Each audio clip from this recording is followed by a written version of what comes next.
PV Pro League, Woongjin Stars versus STX Seoul, 3-2 in the Seoul's favor. Spawning in the top right-hand position, the last hope for Woongjin Stars. His name is Flying.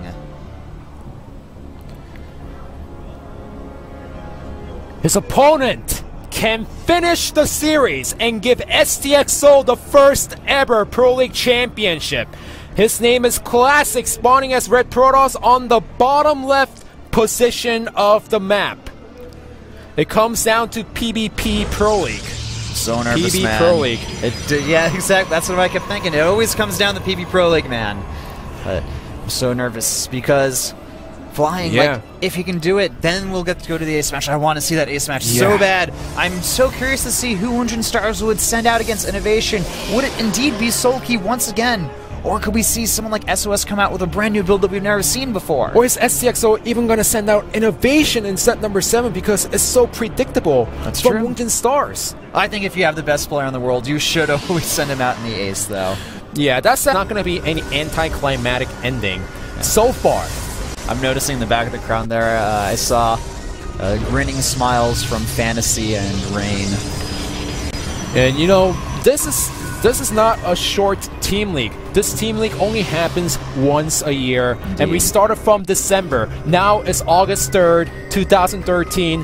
One final best of 7. Woongjin Stars, they did a nice job throughout the whole season, but if they lose this particular match, then it doesn't matter if they got the first place overall in the regular season. They do not get the victory, they did not get the championship and the title if they lose this match. And they don't get the trophy either. Yeah. The most important piece of all. And the money. Yeah, the money too. Yeah. But the trophy, man. Oh yeah, the trophy. The prestige of winning first place in Pro League. I think that's the most important thing. Yeah, they always keep the trophy in the practice house. It doesn't matter if it's a year old or 10 years old. They always showcase it right there. Actually, I know in the SPL TV office we have the Special Forces Pro League trophy because the old team Estra won back, really popularized this opening. And I love the follow-up from Classic right now. He saw the Nexus from his opponent, and like you said, he knows that Woongjin Stars love to go for the early expansion, so instead of going for the Robo to get the Observer out against the DTs, he's going for the Stargate right away. Yeah, I love it. Excellent decision-making from Classic. Yeah, he knows his opponent's build, you know, Nexus into the Robo. Standard build if you try to go for the early expansion. And of course, fans saying, you know what, if it's Pro League, it has to be Protoss. That's right, it's PvP Pro League, guys. And it could be decided with a PvP in the end. Definitely. I guess that's pretty fitting, though. That's pretty fitting, given that we had tons of PvPs this season. All right, Oracle on the way from Classic. So he wants to do a little bit of harassment here. Yeah, seems like Flying also wants to double check that his opponent went for the expansion. That's the Oracle here, and there's going to be enough defenses here to easily deal with this Oracle. Classic, he's going to try to get a few kills here. Let's see, 1, 2 goes down. He's going to lose it. The Oracle ends up falling.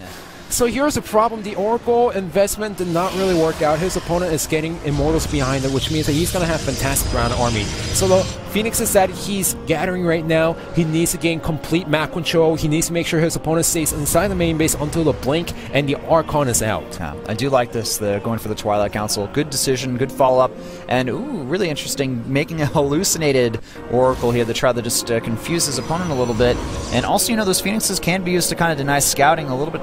Ways going for potentially, he could go for a 2-base push here. He's gonna have charge Archons and a pretty solid ground army. So this is gonna be the strong 2-base push that we usually see from the players if they do not want to take a third expansion.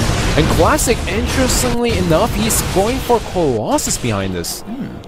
Well, he does have the air dominance. Yes. So there is going to be nothing to really counter those Colossi. But the problem is, though, it's a little bit delayed, and Flying's going to have, I think, somewhat of a timing window where he can potentially do a good amount of damage, or at least take a third of his own and deny his opponent's base. Well, if he wants to go for it, first he needs to scout that there's a push coming, and second, he needs to Chrono Boost out the Colossus as soon as possible. If he has up to 3, I could see him defending it. We have third base on the way. I spoke too soon. And maybe it's going to be Classic is the one that wants to get aggressive here. He's placing a proxy pylon pretty close to that expansion here. We still have High Templars in the army mix, though, I guess, keeping them around to use the feedbacks on the units. You know, I have a feeling you intentionally did not stop me when you saw the third Nexus go down because I was too excited.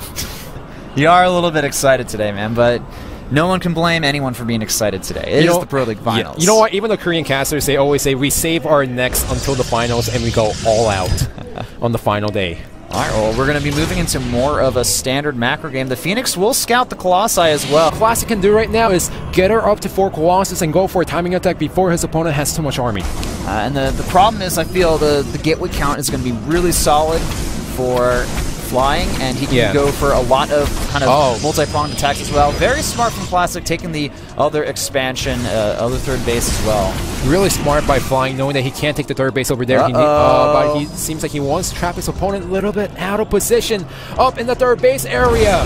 Oh, excellent time warp going down, hitting all of the army of Classic, and this is in a really solid position. Nice recall. He knows that he can't make this work. He needs supposed to do in that situation is go for the timing attack, deny the third base, and if you cannot engage into the army, you need to buy enough time to get some air units out against the Colossus and Heart of the Swarm, because Colossus count, if it gets up to 5, 6, is scary. It's going to dominate the ground army. Yeah, the Zealots aren't going to be that useful flying. He does have a slight supply lead now, but with Archons being added into the mix, and he's out of position as well. The third base is going to go bye-bye once again, as the Zealots are just going to charge in. The units are not in position, and the Colossus are in fantastic position. It seemed like he was doing a lot better than we expected in that battle. Yes, he does have the +3 finish compared to only +2 from Classic, but remember, Colossus against ground army still very strong in StarCraft2. The Colossi, they need to get countered. I don't know why Flying didn't decide to counter those. He had more than enough time to go up to the Tempest Tech in order to counter his opponent. He really just wanted to rely on a heavy gateway-based army, but when your opponent can make a similar-based army, but with superior DPS and AoE... As Classic, he's going to charge him forward. He has more Colossus than his opponent. He even has time warps to pretty much put his opponent out of position. Well, this is the last stand for Flying. If he falls here, Wunchin Stars will end up falling to their opponents. STXL in the final. This is it. And I think this is it. The Colossus, the DPS is too good. Look at the STX Soul coach cheering on for his player, Classic, and there it is, GG! It's called as Classic. Made through the playoffs. They defeated SK Telecom T1, KT Roaster, and in the finals, they take out Wunchin Stars 4-2. Not even the ace match, not even needing innovation 2 times in the same day, as they show solid performance over their opponents. It's a Cinderella story for STXL. Look at that. They're going to lift the coach in the air and throw him up.